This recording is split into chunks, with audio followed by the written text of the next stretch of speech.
4. शहर और गांव के बीच तथा मानसिक और शारीरिक श्रम के बीच विरोधाभास का उन्मूलन तथा उनके बीच के भेदों का उन्मूलन।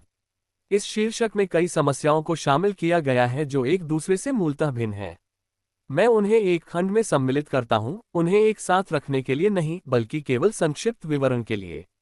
शहर और देहात के बीच, उद्योग और कृषि के बीच विरोधाभास को खत्म करना एक जानी मानी समस्या है जिस पर मार्क्स और एंगेल्स ने बहुत पहले चर्चा की थी।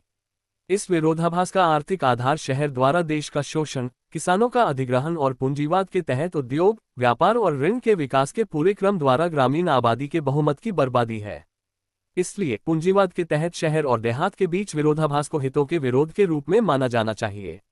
यही वह था जिसने शहर और आमतौर पर शहरी लोगों के प्रति देश के शत्रुतापूर्ण रवैये को जन्म दिया। निस्संदेह हमारे देश में पूंजीवाद और शोषणकारी व्यवस्था के उन्मूलन और समाजवादी व्यवस्था के सुदृढ़ीकरण के साथ ही शहर और देहात के बीच, उद्योग और कृषि के बीच हितों का विरोध भी समाप्त हो जाना था। और यही हुआ। समाजवादी शहर द्वारा, हमारे मजदूर वर्ग द्वारा, हमारे किसानों को जमींदारों और कुलकों को खत्म करने में दी गई अपार सहायता ने मजदूर वर्ग और किसानों के बीच गठबंधन की नींव को मजबूत किया, जबकि किसानों और उनके सामूहिक खेतों को प्रथम श्रेणी के ट्रैक्टर और अन्य मशीनों की व्यवस्थित आपूर्ति ने मजदूर वर्ग और किसानों के बीच गठबंधन को उनके बीच दोस्ती में बदल दिया। बेशक मजदूर और सामूहिक खेत किसान एक दूसरे से अलग अलग स्थिति वाले दो वर्गों का प्रतिनिधित्व करते हैं, लेकिन यह अंतर किसी भी तरह से उनकी दोस्ती को कमजोर नहीं करता है। इसके विपरीत उनके हित एक ही दिशा में हैं, समाजवादी व्यवस्था को मजबूत करना और साम्यवाद की जीत हासिल करना। इसलिए यह आश्चर्य की बात नहीं है कि शहर के प्रति देश के पुराने अविश्वास, यहाँ तक कि पुरानी घृणा का भी कोई निशान नहीं बचा है। इसका मतलब यह है कि शहर और गांव के बीच, उद्योग और कृषि के बीच विरोधाभास का आधार हमारी वर्तमान समाजवादी व्यवस्था द्वारा पहले ही समाप्त कर दिया गया है। बेशक इसका मतलब यह नहीं है कि शहर और देहात के बीच विरोधाभास के उन्मूलन का प्रभाव यह होगा कि बड़े शहर नष्ट हो जाएंगे।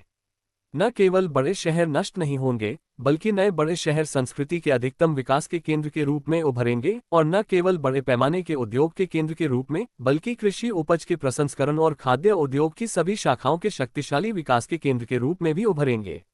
इससे राष्ट्र की सांस्कृतिक प्रगति में मदद मिलेगी और शहर और देहात में जीवन की स्थितियों में समानता आएगी। मानसिक और शारीरिक श्रम के बीच विरोधाभास के उन्मूलन की समस्या के संबंध में भी हमारी स्थिति ऐसी ही है। ये भी एक जानी मानी समस्या है जिस पर मार्क्स और एंगेल्स ने बहुत पहले चर्चा की थी। मानसिक और शारीरिक श्रम के बीच विरोधाभास का आर्थिक आधार मानसिक श्रमिकों द्वारा शारीरिक श्रमिकों का शोषण है। पूंजीवाद के तहत उद्यमों के शारीरिक श्रमिकों और प्रबंधकीय कर्मियों के बीच जो खाई थी, उससे हर कोई परिचित है।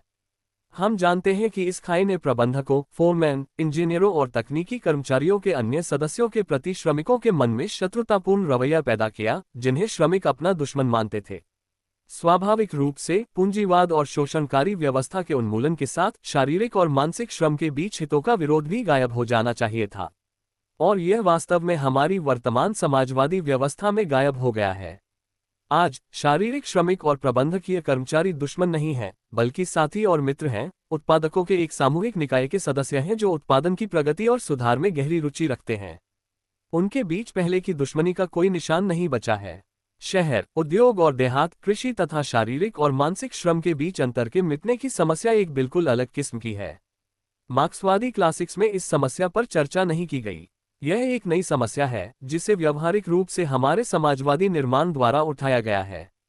क्या यह समस्या काल्पनिक है? क्या इसका हमारे लिए कोई व्यावहारिक या सैद्धांतिक महत्व है? नहीं, इस समस्या को काल्पनिक नहीं माना जा सकता। इसके विपरीत ये हमारे लिए सबसे गंभीर समस्या है। उदाहरण के लिए कृषि और उद्योग के बीच के अंतर को लें। हमारे देश में ये केवल इस तथ्य में ही नहीं है कि कृषि में श्रम की स्थितियां उद्योग से भिन्न है, बल्कि मुख्यतः इस तथ्य में है कि जहां उद्योग में उत्पादन के साधनों और उद्योग के उत्पाद पर सार्वजनिक स्वामित्व होता है, वहीं कृषि में हमारे पास सार्वजनिक नहीं, बल्कि सामूहिक खेत स्वामित्व होता है। ये पहले ही कहा जा चुका है कि यह तथ्य वस्तु परिसंचरण के संरक्षण की ओर ले जाता है, और जब उद्योग और कृषि के बीच यह अंतर मिट जाता है, तभी वस्तु उत्पादन और उसके सभी परिणाम मिट सकते हैं। इसलिए इस बात से इनकार नहीं किया जा सकता कि कृषि और उद्योग के बीच इस आवश्यक अंतर का मिटना हमारे लिए सबसे महत्वपूर्ण बात होनी चाहिए। मानसिक श्रम और शारीरिक श्रम के बीच आवश्यक अंतर को समाप्त करने की समस्या के बारे में भी यही कहा जाना चाहिए। ये भी हमारे लिए अत्यंत महत्वपूर्ण समस्या है।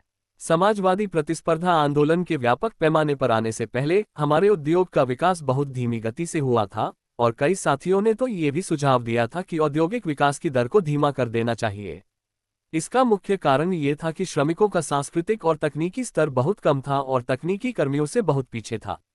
लेकिन जब समाजवादी प्रतिस्पर्धा आंदोलन ने व्यापक रूप धारण किया तो स्थिति में आमूलचूल परिवर्तन आया। उसी क्षण से उद्योग ने तीव्र गति से प्रगति करना शुरू कर दिया। समाजवादी प्रतिस्पर्धा ने व्यापक आंदोलन का रूप क्यों ग्रहण किया? क्योंकि श्रमिकों के बीच साथियों के पूरे समूह सामने आए जिन्होंने न केवल तकनीकी ज्ञान की न्यूनतम आवश्यकताओं में महारत हासिल कर ली थी, बल्कि आगे बढ़कर तकनीकी कर्मियों के स्तर तक पहुंच गए थे। उन्होंने तकनीशियनों और इंजीनियरों को सुधारना शुरू कर दिया, पुराने मानदंडों को तोड़ना शुरू कर दिया, नए और अधिक अद्यतन मानदंड पेश किए, इत्यादि। अगर केवल अलग अलग समूहों ने ही नहीं, बल्कि अधिकांश श्रमिकों ने भी अपने सांस्कृतिक और तकनीकी स्तर को इंजीनियरिंग और तकनीकी कर्मियों के बराबर उठाया होता, तो हमें क्या हासिल होता? हमारा उद्योग उस ऊंचाई तक पहुंच गया होता जो दूसरे देशों के उद्योगों के लिए अप्राप्य है। इसलिए इस बात से इनकार नहीं किया जा सकता कि श्रमिकों के सांस्कृतिक और तकनीकी स्तर को तकनीकी कर्मियों के बराबर उठाकर मानसिक और शारीरिक श्रम के बीच आवश्यक अंतर को खत्म करना हमारे लिए सबसे महत्वपूर्ण है। कुछ साथी दावा करते हैं कि समय के साथ न केवल उद्योग और कृषि के बीच तथा शारीरिक और मानसिक श्रम के बीच का आवश्यक अंतर मिट जाएगा, बल्कि उनके बीच का सारा अंतर भी मिट जाएगा। ये सच नहीं है। उद्योग और कृषि के बीच आवश्यक अंतर को समाप्त करने से उनके बीच का सारा अंतर समाप्त नहीं हो सकता। उद्योग और कृषि में काम की स्थितियों के बीच अंतर के कारण कुछ अंतर, चाहे वे आवश्यक ही क्यों न हो, अवश्य बने रहेंगे। उद्योग में भी श्रम की स्थितियां उसकी सभी शाखाओं में समान नहीं होती। उदाहरण के लिए कोयला खनिकों की श्रम की स्थितियां मशीनीकृत जूता कारखाने के श्रमिकों से भिन्न होती हैं, और अयस्क खनिकों की श्रम की स्थितियां इंजीनियरिंग श्रमिकों से भिन्न होती हैं। यदि ऐसा है तो उद्योग और कृषि के बीच एक निश्चित अंतर और भी अधिक बना रहना चाहिए। मानसिक और शारीरिक श्रम के बीच के अंतर के बारे में भी यही कहा जाना चाहिए। उनके बीच का आवश्यक अंतर, उनके सांस्कृतिक और तकनीकी स्तरों में अंतर निश्चित रूप से गायब हो जाएगा। लेकिन कुछ अंतर, भले ही अनावश्यक हो, बना रहेगा, केवल इसलिए क्योंकि प्रबंधकीय कर्मचारियों और श्रमिकों की श्रम की स्थितियां समान नहीं हैं।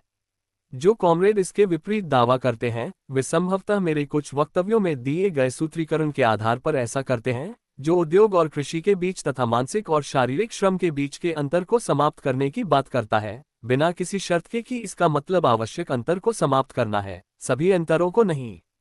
कॉमरेडों ने मेरे सूत्रीकरण को ठीक इसी तरह समझा, यह मानते हुए कि इसमें सभी अंतरों को समाप्त करने की बात निहित है। लेकिन यह दर्शाता है कि सूत्रीकरण अस्पष्ट, असंतोषजनक था।